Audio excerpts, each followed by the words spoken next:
안녕하세요 여러분, 홍기순입니다.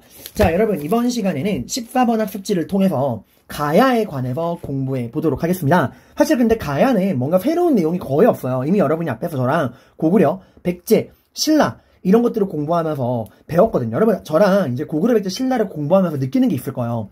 되게 삼국 간의 그런 동시대에 발생한 그 영향을 주고받은 게 굉장히 많죠 여러분들. 그래서 앞에 배운 내용이 뒤로 가서 또 누적이 되고 해서 겹치는 내용을 빼버리면 되게 내용이 많이 줄어드는 걸 볼 수 있습니다. 자 여러분, 단적인 예로 우리 지난 시간 때 배웠던 거 있잖아요. 자, 나제동맹 한번 이야기해 볼까요? 나제동맹 맺어진 이유는 뭐죠? 네, 고구려 장수왕의 평양천도로 인한 남진정책의 본격화. 이것 때문에 이제 백제는 남진정책으로부터 살아남기 위해, 신라는 광개토대왕 이래로 도움받은 건 고맙지만 심해지는 고구려의 강수를 벗어던지고 독자적인 발전을 수익하기 위해서, 그래서 백제의 누구와 신라의 누구? 네, 백제의 비유왕과 신라의 눌지마리간, 백제의 비유왕과 신라의 눌지마리간이 나제동맹을 결성합니다.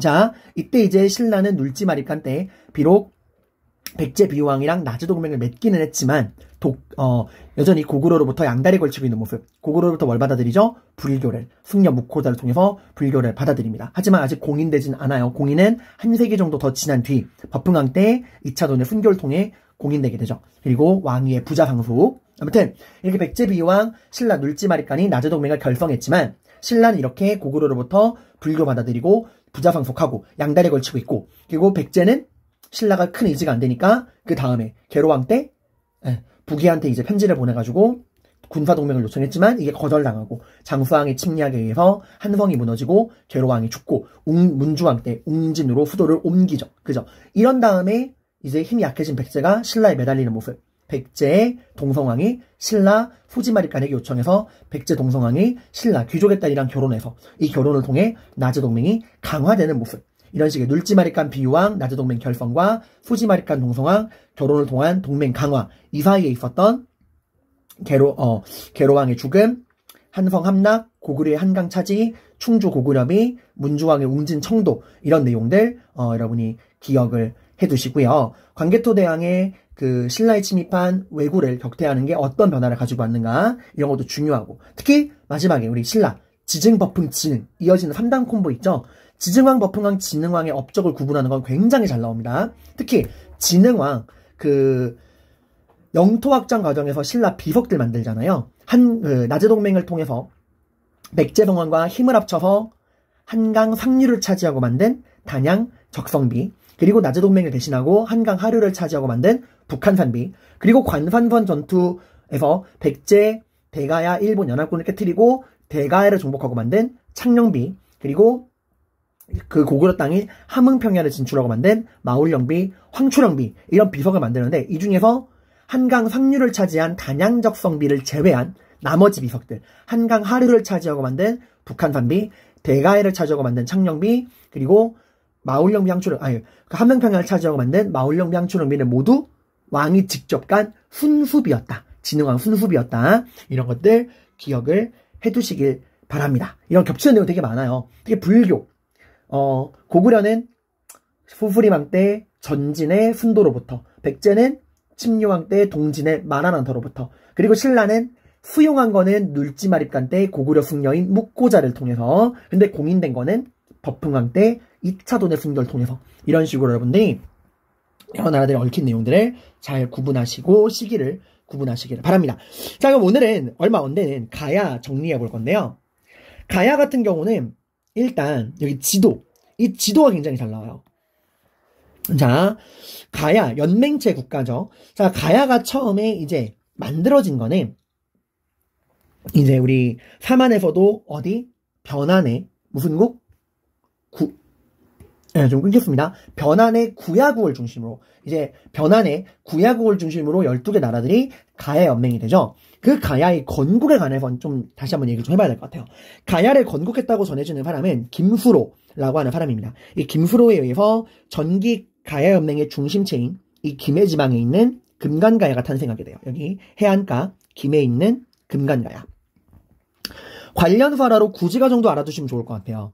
이게 이제 김프로와 관련된 이야기인데, 그 노래 있잖아요. 거부가 머리를 내어놓아라. 만약 내어놓지 않으면 구워먹으리 라고 하는 그 거북이 머리 내놓아라 라고 하는 노래가 있는데, 이게 만약에 나오면은 김프로가 김해 지방의 금간가야를 만드는 이 김해 금간가야의 탄생서라구나, 김해 금간가야에 대해서 묻는 자료구나 라고 여러분들이 알아두시면 됩니다. 자, 그 다음에 우리 가야연맹체 변화를 이렇게 둘로 나누어서 전기 가야연맹, 후기 가야연맹 다시 한번 정리하고 마무리하도록 할게요. 전기 가야연맹은 방금 봤듯이 어디에서 건국됩니까? 네, 옛날 변한 지역에서 연맹 왕국으로 시작됩니다. 우리 변환하면은 기억하셔야 되는 거 뭐가 굉장히 많다? 변환은 철이 굉장히 많았다. 덩이쇠. 그래서 철을 뭐로 썼다? 너무 많아서 철을 화폐로 사용했다. 그래서 이 철을 어디다 수출했다? 낭랑과 일본에 수출했다. 그래서 낭랑, 가야, 웨 이런 식으로 무역 루트를 가지고 있었다. 이런 것들 여러분들이 죄송합니다. 변환. 그러니까 저는 다시 한번 전기 가야 연맹은 옛날 변환 지역에서 이제 연맹 왕국으로 건국이 되는데, 이 변환하면 우리가 특징 기억하라겠죠. 변환의 특징 뭐가 많다? 철이 굉장히 많았다. 그래서 그 철을 뭐로 썼다? 화폐로 썼다. 변환은 이 철을 매개로 낭랑과 외와 교통을 했었다. 아니, 낭랑 아직 살아있어요. 낭랑이 망한 건 언제예요? 낭랑이 설치된 거는 한무제가 위만조선 무너뜨리고 한사군의 하나로 설치했고요. 이 낭랑군은 고구려의 미천왕 때까지 살아있습니다. 자, 근데 그 변환 지역에서 이제 사루국을 중심으로 김해 금간가야를 중심으로 전기 가야연맹이 만들어집니다. 자, 이 김해 금간가야를 중심으로 한 전기 가야연맹은 어떻게 발전하게 되느냐? 일단 가야의 공통점. 어떤 가야건 가야가 되게 많아요. 뭐 아라가야, 비아가야, 뭐 금간가야, 대가야 되게 많은데, 어떤 가야건 옛 변환의 후예답게 철이 굉장히 많습니다. 그래서 이 철을 기반으로 철제 무기랑 철제 농기구를 만드는 철기 재련, 철기 문화가 굉장히 발전해요. 그리고 여기 자체가 굉장히 넓은 이 낙동강과 섬진강을 중심으로 한 이 강과 평야 지방이라 농사가 굉장히 잘 됩니다. 그리고 그 중에서도 그럼 봐봐, 이건 공통이라고 했잖아. 모든 가야의 공통점이에요. 철이 많고 농사가 잘 된다. 이거는 가야의 공통점이야. 어떤 가야건. 그러면 이런 가야들 중에서도 특별히 김해 지방의 금간가야가 전기 가야연맹을 이끌 수 있던 비결은 뭐냐? 바로 해상교통이에요. 흔히 늘 그랬죠. 그 나라의 중심이 되려면 강을 통해서 바다로 나아가서 중국과의 교류, 선진문물 수용이 가능해야 한다. 고구려는 평양의 대동강, 백제는 한성의 한강, 사비의 금강, 그리고 가야에서는 이 김해 금간가야. 여기가 해안가 지방이잖아요. 낙동강 하류잖아요. 여기가 낙동강 하류. 그래서 이 낙동강 하류 해안가 지방에 있는 김해 금간가야는 철이 많고 넓은 평야는 기본 옵션이고, 그리고 바다를 통해서 중국, 일본과 교류가 가능했다라는 거예요. 낙동강 하류라고 하는 이 입지 조건을 통해서 중국으로부터 선진문물을 받아들이고, 그리고 낭랑, 가야, 웨. 이 낭랑과 일본 사이에서 가야가 중개무역을 합니다. 그러니까 변한 이 계승한 나라가 가야니까 이 가야가 낭랑, 일본 사이에서 중개무역을 했었다라는 거죠. 미천왕 때까지는 했었다는 거죠. 그러다가 이 김해 금간가야를 중심으로 한 이렇게 뛰어난 철제 무기와 변홍사와 해상교통, 낙동강 하류를 통한 해상교통을 통한 이 김해 금간가야를 중심으로 한 전기가야연맹은 왜 쇠퇴하게 됐냐? 이렇게 중개무역까지 하면서 잘 지냈는데 바로 고구려 광개토대왕의 침입. 이 김해 금간가야가 이제 철제 무기를, 철기 기술을 미끼로 일본을, 왜구를 용병으로 고용했지만 이제 당시 신라의 지도자였던 내무리사금이 광개토대왕에게 도움을 요청을 했고, 광개토대왕이 직접 와서 신라에 침입한 왜구를 격퇴하고 이 왜구를 끌어들였던 김해 금간가야까지 쫙 한번 쓸고 지나갑니다. 광개토대왕의 침략으로 멸망하진 않았지만 김해 금간가야가 쇠퇴하게 되고 이제 더 이상 연맹체를 이끌 힘이 사라진 거죠. 그래서 김해 금간가야를 중심으로 한 전기 가야연맹이 해체되고 가야연맹이 재편됩니다. 누굴 중심으로? 대가야를 중심으로. 후기 가야연맹 똑같아요. 모든 가야는 넓은 평야와 철. 이거는 기본 옵션이고요. 이제 중심제가 해안가에 있던 김해 금간가야에서 어디로? 고령에 있던 내륙지방에서 광개토대왕의 침략을 받지 않은 고령의 대가야로 중심체가 옮겨가게 됩니다. 여기 보세요. 김해 금간가야에서 여기 내륙지방 고령의 대가야로 연맹의 주도권이 이동합니다. 그러니까 광개토대왕이 이렇게 해안가 지방을 이렇게 쓸고 지나갔거든. 이렇게 광개토대왕이 쓸고 지나갔어요. 이걸로 하면 되지.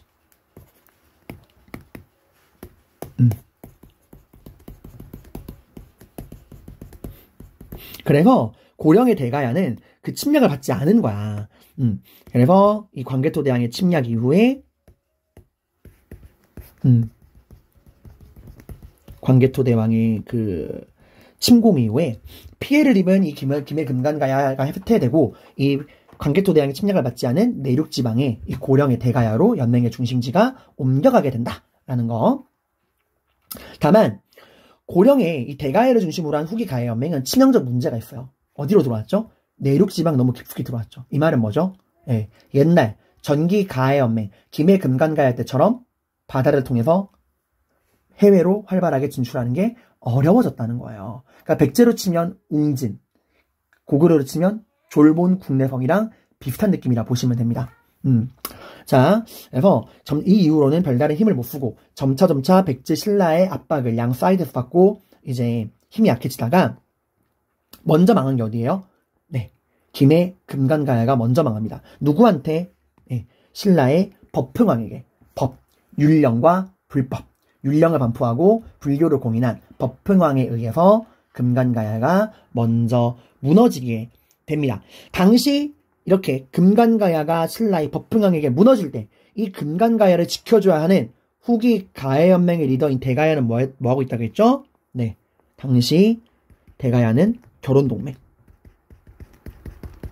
당시 대가야는 신라와 법흥왕과 결혼동맹을 맺은 상태야. 그래서 나는 안전하겠지 하고 안심하고 금간가야가 이 법흥왕에게 멸망하는 걸 방관하게 됩니다. 하지만 이건 정말 치명적인 실수였어요. 이렇게 금간가야가 법흥왕에게 망하는 걸 이 후기 가야연맹의 리더인 대가야가 지켜만 보고 있는 걸 보고 다른 가야 국가들이 막 이탈하게 되는 거죠. 대가야는 우리를 보호해주지 않는구나 해가지고 막 이탈하게 되고 이 대가야를 중심으로 한 후기 가야연맹은 급속도로 위축되게 됩니다. 자, 여기 신라 양복한 금간가야 사료가 나오죠. 법흥왕 19년 532년에 금간가야예요. 금간국의 왕인 김구애가 왕비와 3명의 아들 노종, 노덕, 이 중에서 무력이 중요합니다. 무력을 데리고 항복을 했다. 그래서 이제 신라에서 이제 법흥왕이 이들을 예로서 대접을 하고 상등의 벼슬을 주었으며 본국을 시급으로 함께하였다. 이래서 항복했던 이야기인데 이때 이제 금간가야가 멸망하면서 들어왔던 신라에 항복한 이 금간가야의 왕족들 김구회 그리고 그의 아들 김무력 이 사람이 어느 승리의 주력이라고 했죠? 관산성 전투에서 성왕의 목을 벤 승리의 주력입니다. 그리고 이 아들이 김유신이에요. 굉장히 소중한 인적 자원이 넘어오게 된 겁니다. 관산성 전투 당시에 한강을 지키고 있던 사령관이 김무력이었어요. 그러다가 이제 한강에 있는 군대를 끌고 한강을 타고 내려와서 성왕을 붙잡은 게 김무력이죠. 김유신은 알다시피 삼국통일의 주역이죠. 자, 이래서 금간가야가 먼저 망하고 뒤늦게 내가 큰 실수했구나 라고 깨달은 대가야는 성왕과 함께 관산성 전투에 참여했지만 오히려 패배하고 진흥왕에 의해서 멸망합니다. 진흥왕이 대가야를 무너뜨리고 만든 비석이 뭐죠? 순수비 중의 하나인 창녕비였죠. 창녕비. 그래서 금간가야는 법흥왕에게, 대가야는 진흥왕에게 망한다라는 거 보시고 나머지 이런 것들은 여러분들이 읽어보시고 문제를 풀어보시면 됩니다. 그래서 가야는 선생님이 나와 있는 문제도 많이 없고 다 문제가 비슷해요. 전기 가야연맹, 후기 가야연맹으로 연맹체가 이동하게 된 광개토대왕의 침략으로 김해 금간가야를 중심으로 한 전기 가야연맹이 해체되고 후기 가야연맹, 대가야를 중심으로 한 후기 가야연맹으로 연맹의 그 주도권이 재편된다. 다시 한번 이리 나오면 가야는 나오는 패턴이 두 가지예요. 첫 번째 광개토대왕의 침략으로 인한 연맹의 주도권 변화.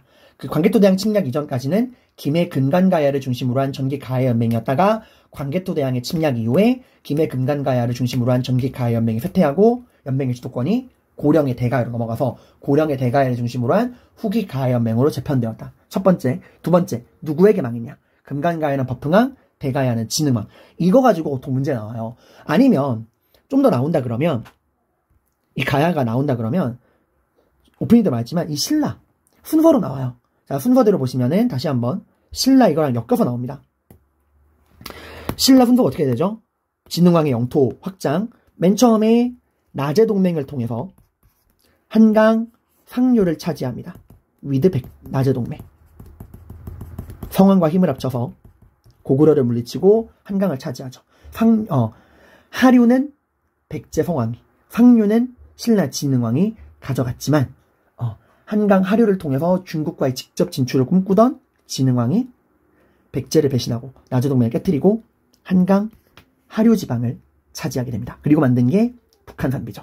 그래서 분노한 성왕이 대가야 일본을 끌어들여서 관산선 전투를 일으키지만 이 관산선 전투에서 백제 가야 일본 연합군이 패배하고 그 다음에 이제 진흥왕이 대가야를 정복하고 창녕비를 만들고 함흥평야를 진출해서 고구려 땅에 마울령비 황초령비를 만들죠. 그래서 이 관산선 전투 이후에 이제 대가야가 무너지는 이런 순서 맞추는 그러니까 진흥왕의 영토 확장이나 백제 신라의 갈등 관계에서 이 관산선 전투를 중심으로 시기를 물을 때 관산선 전투 이후에 패배하고 나서 대가야가 무너지고 진흥왕이 대가야를 정복한 다음에 순수비인 창녕비를 만들었다. 이런 식으로 또 연결해서 나올 수도 있으니까 출제 포인트 잡아두시면은 됩니다. 자, 이렇게 해서 가야까지 끝이 나고 여러분이 내용을 정리하시고 문제도 풀어보시면은 선생님이 지금 무슨 말하는지 이해가 될 거예요. 고생 많으셨습니다.